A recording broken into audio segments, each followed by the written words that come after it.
Greetings. Hope you're having a good day and you're starting to get in the Christmas spirit. We are certainly trying to do that at Hillside Wesleyan Church. I'm Pastor Dan, the senior pastor here, and we welcome you to our online service today. We're in the middle, actually the second week of a series called Essence of Christmas, meaning we're dealing with different parts of the birth story of Christ, as well as focusing on a different of our five senses each week as well. So if you missed last week's sermon, Mike Pressman did a great job with that, and you can catch that online and catch up with us. And again, whether you're half a world away, or whether you're watching, or whether you are local and just checking us out, we're glad you're here. So yes, the sounds of Christmas this week is the sounds of Christmas. Now, Jody, if you caught the Advent video, did an excellent job of mentioning several sounds. Most of us would be quick to mention sounds like, oh, maybe presents being unwrapped Christmas morning. Maybe it's hearing little kids sing Away in a Manger, or maybe the whole church singing Silent Night. Or maybe you're just one of those people that like to stay home and watch Christmas movies and cartoons, and who can forget Linus Van Pelt telling Charlie Brown what Christmas is all about. But those are some of the more obvious sounds that we hear. What about a few more subtle things that I have noticed over the holidays? You know, have you ever taken a pine tree, a Christmas tree in your doorway and in through your door jamb and had those pine needles bristle against the door jamb as they come through the door? What about the sound of Christmas cookies being placed on the wax paper so they could dry? Or of course, we've all felt the cool sound of snow and wind bristling against our outside window as we crawl into bed at night on a December day. Sound is an interesting thing. You know, I've actually started to lose some of my hearing over the last few years. I even got tested recently and found out what I knew to be true, that is, yes, it's definitely true.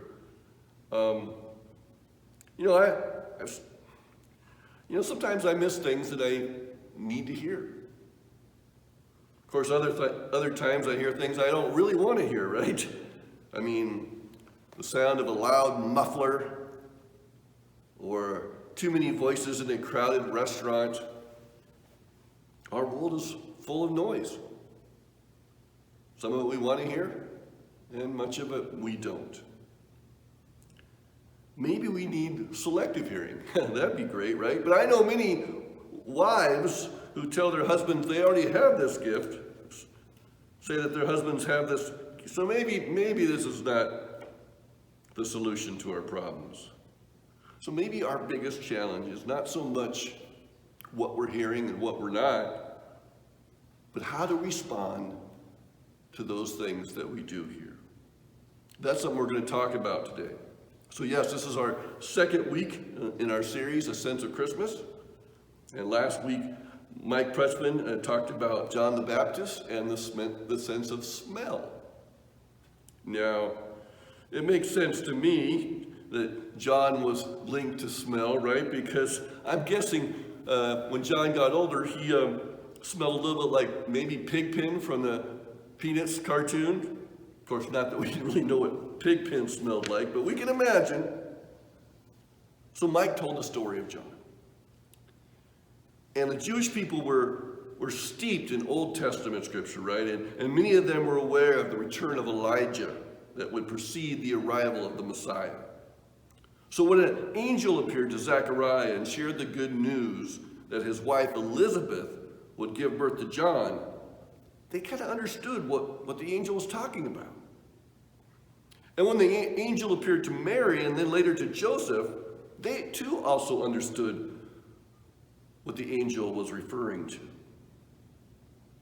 Now, I assume this little group of people told a few people about what was going on. But how does one share such an unbelievable story of news that is just beyond comprehension?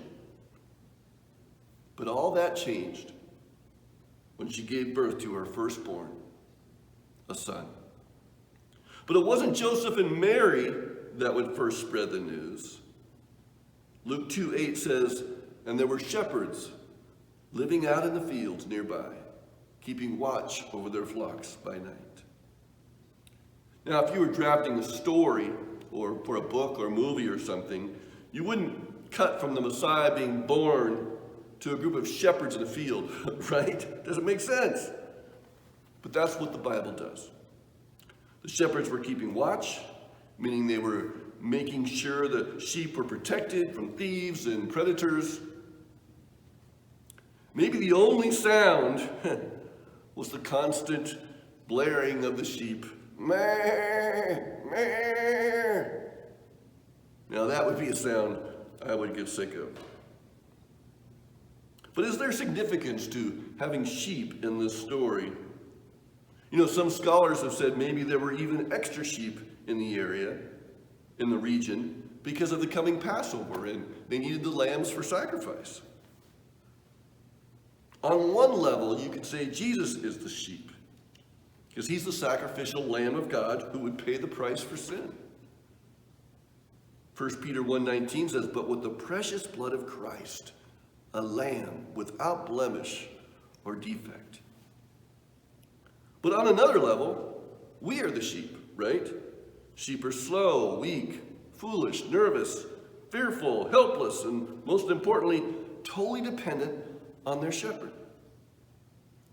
So there is symbolic meaning here for sheep to be connected to Jesus' birth. But we also can't fail to recognize that sheep may have been the common denominator from the scene in the manger to the shepherds keeping watch. Verse 9 says, "An angel of the Lord appeared to them, and the glory of the Lord shone around them, and they were terrified." See, verse 9 is one of contrast. There's no mention of sound in this verse, but there is an image of light that comes to mind. A light that pierces the darkness. An angel light that reflects God's glory. We don't know if the sheep are still and quiet or loud and fearful at that moment. But I would imagine the latter, bah, bah. They're scared. Now, there's some disagreement among the scholars about whether the shepherds were seen as social outcasts. But as I studied it just a little bit, I believe the outcast viewpoint came mostly from the Gentiles, the non-Jews. See, the Jewish people themselves had a rich tradition of viewing shepherds in a probably more favorable way through the scriptures. I mean, Abraham and Moses and David were shepherds at different points in their lives. Even God himself was seen as a great shepherd, most notably in Psalms 23. The Lord is my shepherd, I shall not want. Jesus would also be known later as a shepherd. A shepherd does not drive the sheep like a herd of cattle. He leads them gently, lovingly along the way. But even the Jewish people, I think, would acknowledge that shepherds were, unpolished, sweaty, kind of outsiders in some ways. An angel of glorious light was appearing to the dirtiest and smelliest, night workers of society. The contrast is amazing. So verse 10 says, "But an angel said to them, 'Do not be afraid. I bring you good news that will cause great joy for all the people.'" Now, appearance of God or his angel army always brings fear, it seems like, in the Bible. But God is quick here to dismiss the fear.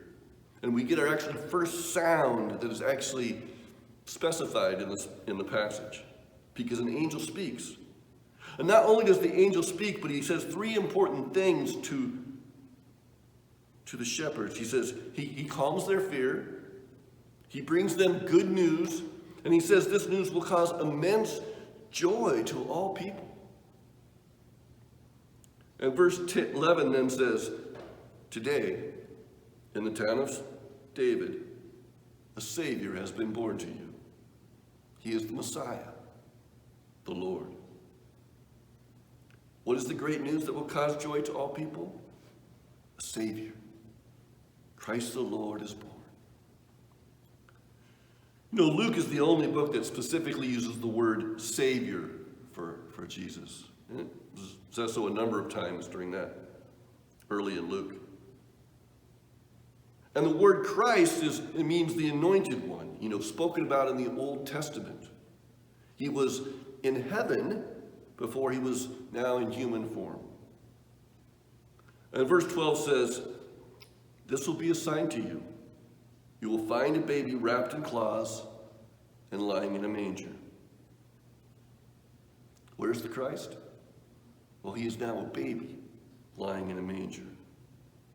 Verse 13 and 14 goes on to say, suddenly a great company of the heavenly host appeared with an angel, praising God and saying, glory to God in the highest in heaven, and on earth peace to those whom his favor rests. See, this good news is so good that a whole angel choir appears and starts to sing. God be praised. His Son has come so that God's favor would be upon the people. For we have then through him gained access to the Father. Meanwhile, you got to wonder about those sheep. Are they still going meh, meh, meh through all this? I'm guessing so. For many of us, though, this would be a nice little ending to a story. It often what gets the press. But God has more in mind for these shepherds than to just hear all this. And he has more in mind for us too. The shepherds could have gone back to their sheep, but they didn't. Verse 15 and 16 states, when the angels had left them and gone into heaven, the shepherds said to one another, let's go to Bethlehem and see this thing that has happened, which the Lord has told us about. So they hurried off and found Mary and Joseph and the baby, who was lying in the manger. So the shepherds reacted and responded. The shepherds conferred with one another, and then they set out to find this baby, lying in a manger. React and respond. These are the words for us today to take hold of. You know, those words could be used in a crisis. You know, if there was a huge problem, you had to react and respond. But when the news is really, really good, it's also appropriate to react and respond. Now, I don't know how the shepherds found Jesus. Maybe they had to look from, every animal stable to every animal stable until they found the one with the baby in a manger. I don't know. But the news was so big, they would not stop until they found the right one. Now, the scriptures do not give us any indication if the shepherds said anything at all when they got there. Maybe they just stood there and awe. In fact, I would not be surprised if the only noise you heard was meh, meh. Verse 17 and 18 says, and when they had seen him, they spread the word concerning what had been told them about this child. And all who heard it were amazed at what the shepherds said to them. The shepherds reacted and responded. They didn't go back to their sheep. It would have been easy to do. Instead, they spread the word about this baby, this Savior. Finally, verses 19 and 20 close out this passage. But Mary treasured up all these things and pondered them in her heart. And the shepherds returned, glorifying and praising God for all the things they had heard and seen, which was just as they had been told. See, not only do we get to see how Mary reacted and responded, but we also get one last react and respond from the shepherds. They finally returned to their sheep. But they did so. They did so singing the first songs of Christmas, and they sung them at the top of their lungs. They sang them at the top of their lungs. So we must learn from these shepherds to react and to respond. For they ran as fast as they could to meet Jesus. We shouldn't hesitate. We shouldn't procrastinate. When we see Jesus, wherever we see Jesus, run to him. And number 2, spread the word about him. Not everyone will listen, not everyone will care, but some will. For this is the good news for everyone, to all people. And finally, to sing God's praises. For he came down to us to save us from our sin. Let me pray for you. God's blessings on each and every listener today out there. For we are concentrating on the sounds of Christmas today. And Lord, as we hear the sounds of Christmas, help us to react and to respond to them. Running to you, Jesus, every step of the way. Proclaiming your goodness to everyone who will listen. And finally, singing with praise about your goodness. Lord, help us today to react and to respond to Christmas. In your name I pray, amen. Hope you'll join us next week when I will be sharing about these wise men. And the title of that sermon will be, What Did the Three Actually See? God's blessings upon you. See you soon.